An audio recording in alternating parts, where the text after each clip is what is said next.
कविता का जो विषय है, वो जो शब्द है, असल में उस पर कविताएं नहीं लिखी जा सकती। दुनिया की किसी भी कलम में इतनी ताकत नहीं है कि वो माँ पे कविताएं लिख सके। मैं तो बहुत छोटा कलमकार हूं, मैं माँ पे क्या कविताएं लिखूंगा। मैंने एक कविता सिर्फ ये लिखी है कि जब माँ हमारे पास होती है तब शायद उसके होने का एहसास नहीं होता। जब माँ नहीं होती तब जिंदगी क्या होती है, बस मैं ये कहना चाहता हूँ। तब आप सुने उस कविता को। एक बहुत छोटी सी कहानी उस कविता के शुरू में कहता हूँ। एक जंगल में एक संगीतकार मृदंग बजाता था। मृदंग ढोलक की तरह एक वाद्य को कहते हैं। और जब मृदंग बजाता तो एक बकरी का बच्चा वहां रोज आके खड़ा हो जाता। एक दिन सर ये कैमरे जो भी है बंद कर दें प्लीज, फॉर गॉड सेक। बकरी का बच्चा वहां खड़ा हो जाता आके। तो मृदंग जो बजाता था संगीतकार, उसने उस मेमने से एक दिन पूछ लिया कि यार तुझे क्या मेरा सुर, मेरी ताल, मेरी लय बहुत अच्छी लगती है जो तू रोज यहाँ चला आता है। वो बोला मैं नहीं जानता कि आप क्या बजाते हैं, न मुझे सुर की समझ, न ताल की समझ, न लय की समझ। मैं तो बस इतना जानता हूं कि इस ढोलक पे, इस मृदंग पे जो चमड़ा मढ़ा है वो मेरे माँ के बदन से आया है। क्या बात है, बहुत अच्छे, वाह। जब उस पे छाप पड़ती है मैं आके खड़ा हो जाता हूँ। बहुत अच्छे, वाह। मेरी कविता माँ के न रहने पे भीतर से पड़ी हुई छाप की कविता है, तब सुनाना चाहता हूँ। इस कविता में अगर आपके आंसू बाहर की दुनिया की यात्रा करना चाहे तो रोकिएगा मत। अगर आपको ठीक लगे, जैसा कहता हूँ जब माँ नहीं होती तब जिंदगी क्या होती है। एक मुनव्वर राणा साहब का शेर उधार लेता हूँ कि किसी के हिस्से में मकान आया, किसी के हिस्से में दुकान आई, मैं सबसे छोटा था, मेरे हिस्से में माँ आई।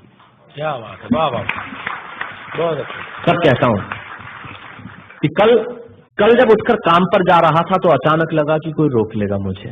कल जब उठकर काम पर जा रहा था तो अचानक लगा कि कोई रोक लेगा मुझे और कहेगा खड़ा खड़ा दूध मत पी, हजम नहीं होगा। मुझे लगा कोई कहेगा खड़ा खड़ा दूध मत पी, हजम नहीं होगा, 2 घड़ी सांस ले ले, अरे इतनी ठंड और कोट भूल गया, इसे भी अपने पास ले ले। मन में सोचा माँ रसोई से बोली होंगी जिसके हाथों में सना आटा होगा। अगली पंक्ति के खालीपन से जुड़े और जुड़े तो मुझे बताएं। मन में सोचा माँ रसोई से बोली होंगी जिसके हाथों में सना आटा होगा, और पलट के देखा तो क्या मालूम था कि वहां सिर्फ सन्नाटा होगा। पलट के देखा तो क्या मालूम था कि वहां सिर्फ सन्नाटा होगा। अरे अब हवाएं ही तो बात करती हैं मुझसे। जब कोई नहीं होता तब अंतरिक्ष बात करता है, निर्वात बात करता है, वैक्यूम बात करता है। तब कहता हूँ अरे अब हवाएं ही तो बात करती है मुझसे। लगता है जब जाऊंगा किसी खास काम से तो कोई कहेगा दही शक्कर खा ले बेटा, अच्छा शगुन होता है। कोई कहेगा गुड़ खा ले बेटा, अच्छा शगुन होता है। पर मन इसी बात के लिए तो रोता है कि सब कुछ है माँ, सब कुछ, जिस आजादी के लिए तुझसे मैं सारी उम्र लड़ता रहा। आपने अपने बचपन में देखा होगा माए हमें टोकती है, यहाँ मत जा, वहां मत जा, ये मत कर, वो मत कर। तब हम आजाद होना चाहते हैं और आजादी की कीमत कितनी बड़ी देनी पड़ती है। अगर कम शब्दों में मैंने ठीक बात कह दी हो तो इसका एहसास मुझे जरूर कराइएगा कि सब कुछ है माँ, सब कुछ, जिस आजादी के लिए तुझसे मैं सारी उम्र लड़ता रहा वो सारी आजादी मेरे पास है। फिर भी न जाने क्यों दिल की हर धड़कन उदास है। कहता था ना तुझसे मैं वही करूंगा जो मेरे जी में आएगा, और आज मैं वही सब कुछ करता हूं जो मेरे जी में आता है। बात ये नहीं है कि मैं जो चाहूं कर लूं, मुझे कोई रोकने वाला नहीं है। बात है तो इतनी सी कि सुबह देर से उठूं ना तो कोई टोकने वाला नहीं है। बहुत अच्छे, वाह वाह, बहुत अच्छे, वाह वाह वाह वाह। बात है तो इतनी सी कि सुबह देर से उठूं ना तो कोई टोकने वाला नहीं है। रात को देर से लौटूं तो कौन नाराज होगा भला, कौन कहेगा बार बार कि अब कहाँ चला। आप ही की जिंदगी के कुछ दृश्य चुराता हूँ और आप ही को सौंपता हूँ। रात को देर से लौटूं तो कौन नाराज होगा भला, कौन कहेगा बार बार कि अब कहाँ चला। दोस्तों के साथ घूमने पर उल्हाने कौन देगा, मेरे वो तमाम झूठे बहाने कौन देगा। सच कहा था, गम की चोटें जख्मों पे फौलाद से ज्यादा क्या होगी, और माँ की दौलत दुनिया में औलाद से ज्यादा क्या होगी। तब कहना चाहता हूँ कि रात को देर से लौटूं तो कौन नाराज होगा भला, कौन कहेगा बार बार कि अब कहाँ चला। दोस्तों के साथ घूमने पर उल्हाने कौन देगा, मेरे वो तमाम झूठे बहाने कौन देगा। कौन कहेगा कि इस उम्र में क्यों परेशान करता है। हाय राम ये लड़का क्यों नहीं सुधरता है, पैसे कहाँ खर्च हो जाते हैं तेरे, क्यों नहीं बताता है।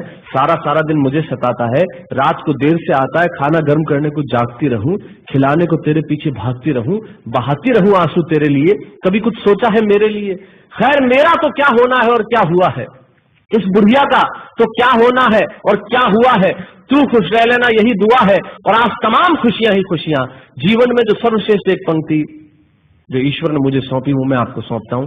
कहीं कोई कविता नहीं है, एक बहुत सामान्य सी बात जो बहुत सामान्य ढंग से मैं कह रहा हूं, लेकिन गेट सेट गो जो मैंने किताब लिखी, शायद हिंदुस्तान की पिछले 3 सालों में सबसे ज्यादा बिकने वाली किताब वो रही। 14 भाषाओं में उसका अनुवाद हुआ।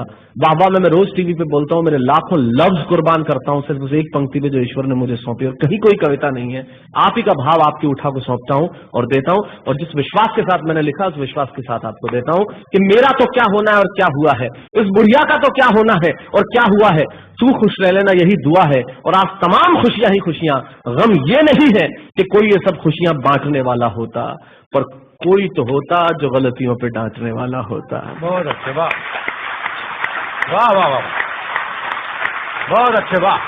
गम ये नहीं है कि कोई ये सब खुशियां बांटने वाला होता, और कोई तो होता जो गलतियों पे डांटने वाला होता। और अंतिम पंक्तियां देता हूं कि तू होती ना तो हाथ फेरती कभी सर पर या हल्के से बाम लगाती, आवाजें दे देकर सुबह उठाती, दिवाली पे टीका लगाकर रुपए देती और कहती बड़ों के पांव छूना आशीर्वाद मिलेगा, कपड़े मत फाड़ना अगला कपड़ा अगली दिवाली को सिलेगा। बहन को सताता तो तू चांटे मारती, बीमार पड़ता तो रो रो के नजरें उतारती, परीक्षा से आते ही खाना खिलाती, पिता की डांट का डर दिखाती, फिर पिता की डांट से तू ही बचाती, इसे नौकरी मिल जाए, ये तरक्की करे, दुआओं में हाथ उठाती, और तरक्की के लिए वतन छोड़ देगा, ये सुन के दरवाजे के पीछे चुपके चुपके आंसू बहाती।